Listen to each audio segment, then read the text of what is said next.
magkulot ng buhok niya. Na hindi kailangan ng pamansa. So, luwain nyo lang siya sa gitna. Kailangan nyo ng tela. Kahit anong tela, basta mahaba. Yung size sa hair niya, pero yung akin hindi size. So, eto, hawakan nyo at itatali nyo lang. So, ayan, 2 beses ka lang tinali. And dito nga, kuha kayo ng anting piraso at iikot nyo dito, guys. Ayan, tapos na iikot at kukuha lang ulit kayo dito ng kasing size lang nun. Tapos, iikot nyo lang rin siya. Tapos, ganon-ganonin nyo lang, guys. Paulit-ulitin lang. Ayan, inuulit-ulit ko nga lang. So, ayan, nag-aaway nga yung magkapatid sa likod ko.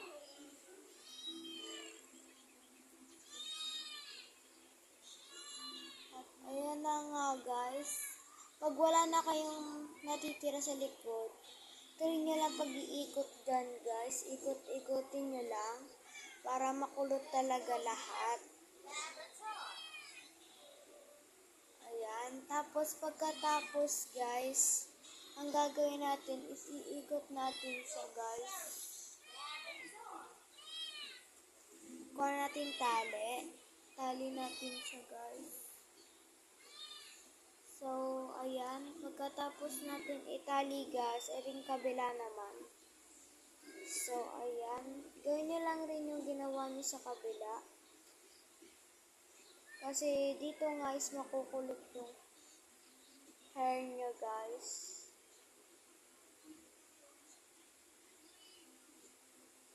Ayan nga. Paulit-ulit ko lang itong ginagawa. Para guys, makulot talaga yung hair ko. Kasi pag nabitawan nyo talaga siya, sasama talaga siya sa iba. O, diba? Ayan. So, ayan, share ko yan lang yun sa inyo.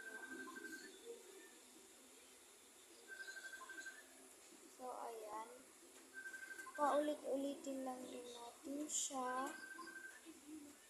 Parang ikaw, pinaglaruan ka lang, iiwan ka. Charot!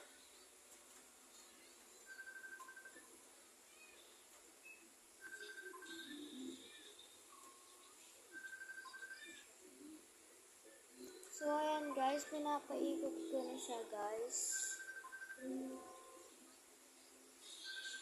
So, ayan, ikot-ikot lang. At ayan na nga, tapos na nga at gaganyanin ko nga rin siya. At